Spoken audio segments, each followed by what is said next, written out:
42वां सूत्र। अब क्षणिकवाद की चर्चा पूरी हो गई, यहां तक अच्छी लंबी खींची। इसलिए खींची कि जब एक चीज को अच्छी तरह समझ लेते हैं तो अगली चीजें समझना आसान हो जाता है। इसलिए पहले एक के ऊपर पूरा जोर लगाते हैं, ये बात झूठ है, ये झूठ है। वो सामने और तर्क लाएगा, फिर उसका काटेंगे, फिर और तर्क लाएगा, उसको काटेंगे, और लाएगा, उसको काटेंगे। तो अच्छी तरह एक की ठुकाई बिठाई कर दी और पता चल गया ये झूठ है। तो अब इससे जो मिलती जुलती बातें हैं उनको समझना आसान हो जाएगा। मैथ्स में एक एग्जाम्पल करके दिखा दिया, फिर उस तरह के फटाफट आदमी खुद ही समझ जाएगा, अपने आप निकाल लेगा आंसर। तो एक एग्जाम्पल दे दिया लंबा चौड़ा क्षणिकवाद का कि ये सब बकवास है, गलत है। अब देखो आगे दूसरे तीसरा आएगा, उसकी खटाखट सफाई कर देंगे। विज्ञानवादो निरस्यते, अब विज्ञानवाद का निरसन किया जाता है। निरसन मतलब खंडन, निरस्यते खंड्यते। अब विज्ञानवाद का खंडन किया जाता है। तो ये क्षणिकवाद पूरा हुआ, एक नया वाद आया, ये भी उन्हीं का ही है, बौद्धों का ही है, एक अलग शाखा है, ये विज्ञानवादी लोग हैं। ये क्या कहते हैं, विज्ञान मात्रम इदम सर्वम न तो वस्तु मात्रम, वस्तु अस्ति एव न, ये इनका पक्ष है। आपको पंखा दिख रहा है, हाँ या ना, दिख रहा है। तो ये जो दिख रहा है, जैसे योग दर्शन में भी पढ़ा था ना हमने, विज्ञान मात्रा में वही पक्ष है। केवल पंखे का ज्ञान हो रहा है हमको, पंखा हमारी आंख में थोड़ी घुस रहा है। पंखे का ज्ञान घुस रहा है हमारी आंख में, पंखा थोड़ी घुस रहा है। इसलिए ज्ञान मात्रा में वो सर्वम। आपको पंखा दिखता है, दीवार दिखती है, कार दिखती है, स्कूटर दिखता है, हवाई जहाज दिखता है, बस दिखता ही तो है, ज्ञान ही तो हो रहा है। वस्तु वस्तु कुछ नहीं है, सिर्फ ज्ञान मात्र है, ये इनका सिद्धांत है। हाँ, आत्मा को केवल ज्ञान मात्र ही हो रहा है, वस्तु वस्तु कुछ नहीं है। ये पूर्व पक्ष विज्ञानवादी।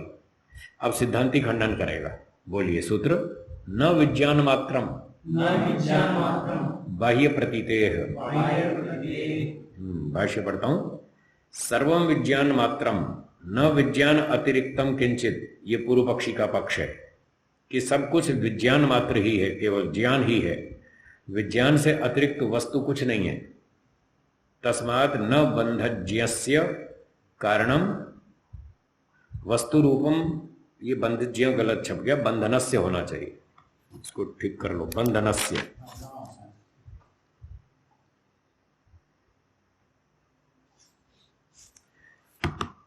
तो विज्ञान से भिन्न कुछ भी नहीं है, केवल ज्ञान मात्र ही है सृष्टि में, और कुछ नहीं है।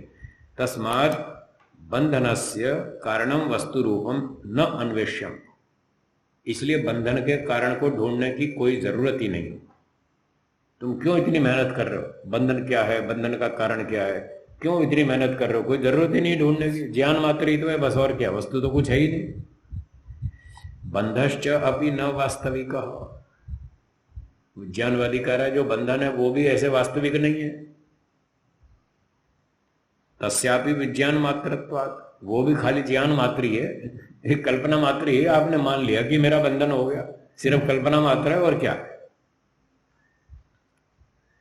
इति इत्थम, इस प्रकार से कहना, जो पूर्व पक्षी ने कहा, ये इति इत्थम, ये पूर्व पक्षी का मत है। तो सिद्धांति कहता है इति इत्थम न विज्ञान मात्रम। ऐसा मत समझना कि खाली ज्ञान मात्र है, झूठ बोलते हो तुम, गलत है ये। क्यों क्यों गलत है? यथा उत्तर देता है, क्योंकि बाह्य प्रतीते, बाह्य वस्तुनो बाह्य इंद्रिय प्रतीतिर्भवती। यथा, क्योंकि ये बाह्य वस्तुओं की आंख से प्रतीति हो तो रही है, वस्तु की प्रतीति हो रही है, सिर्फ ज्ञान मात्र नहीं है, वस्तु भी है। ये पेन है, ये पेन का केवल ज्ञान मात्र नहीं हो रहा है, पेन वस्तु भी है जो आपने हाथ में पकड़ रखी है।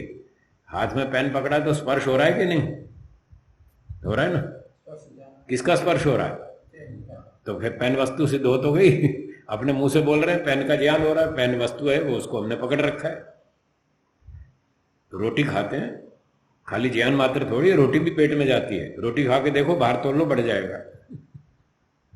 रोटी खा के फिर अपना वेट तोल लो, आपका भार बढ़ेगा। ज्ञान मात्र होता तो आदमी घुसने से जान घुसना चाहिए। हाँ, तो फोड़ देगा। हाँ, फोड़ देगा। अगर वस्तु घुसेगी तो उससे आंख फूट जाएगी। और दीवार का ज्ञान हो रहा है, अगर आप कहते हैं दीवार का केवल ज्ञान मात्र है, वस्तु वस्तु कुछ नहीं, तो सर टकरा के देखो, पता चलेगा वस्तु है कि नहीं है। अभी प्रत्यक्ष हो जाएगा। सर टकराओ दीवार में। तो ये कह रहे हैं बाह्य वस्तुनो बाह्य इंद्रिय प्रतीतिर्भवति। इन बाह्य पदार्थों की इंद्रियों से प्रतीति हो रही है, प्रत्यक्ष प्रमाण से सिद्ध है। सर को दीवार में टकराओ, पता चल जाएगा वस्तु है कि नहीं है। ब्लेड लो और उंगली पे काटो, पता चल जाएगा ब्लेड कोई वस्तु है कि नहीं है, पता चल जाएगा। बाह्य इंद्रिय प्रतीयमानो घटो अयम घटो अस्ति इति प्रतीयते। अब सामने घड़ा रखा है, टेबल रखी है, कुर्सी रखी है, पंखा रखा है, दीवार रखी है, कितनी सारी चीजें सामने। तो ये सारी चीजें प्रत्यक्ष प्रमाण से सिद्ध हो रही है, इनकी प्रतीति हो रही है। और ये प्रतीति है कि यह घड़ा है, घटो अयम, न तो अहम घटा, मैं घड़ा हूं, मैं अनुभव कर रहा हूं ना, तो मैं ये थोड़ी अनुभव कर रहा हूं कि मैं घड़ा हूं, ये घड़ा है, ऐसा अनुभव है मेरा। तो ये क्या है फिर? ये जिसको कह रहे हैं ये घड़ा है, वही तो वस्तु है। हमारी अनुभूति यह है कि ये घड़ा है, मैं घड़ा हूं, ऐसी अनुभूति नहीं है। पंक्ति फिर से देखिए, बाह्य इंद्रिय प्रतीयमानो घटो अयम घटो अस्ति इति प्रतीयते। बाह्य इंद्रियों से जब हम घड़े को देखते हैं तो ये प्रतीति होती है कि ये घड़ा है, न तो अहम घटः इति प्रतीयते, मैं घड़ा हूं ऐसा अनुभव नहीं होता, ये घड़ा है। तो जो घड़ा है वही तो वस्तु है जिसका आपको ज्ञान हो रहा है इंद्रियों से। इंद्रियां तो साधन मात्र हैं ज्ञान का, पर ज्ञान किसका? बिना वस्तु के ज्ञान थोड़ी होता है। बिना वस्तु के ज्ञान हो तो फिर सभी वस्तुओं का एक जैसा ज्ञान होना चाहिए। वस्तुओं का तो अभाव है, तो अभाव तो सबका एक समान होता है। अभाव तो हर चीज का एक जैसा होता है। घोड़े का अभाव और ऊंट का अभाव में कोई फर्क होता है क्या?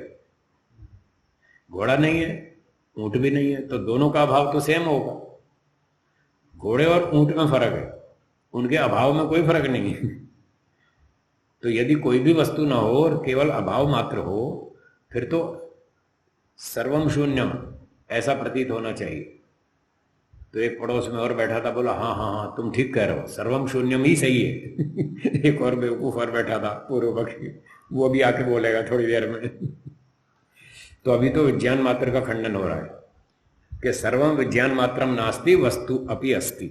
सूत्रार्थ लिखिए, न विज्ञान मात्रम, संसार में केवल ज्ञान मात्र ही नहीं है।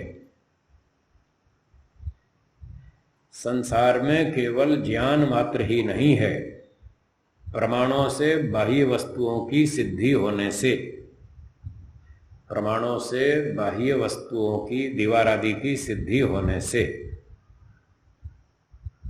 वस्तुएं भी हैं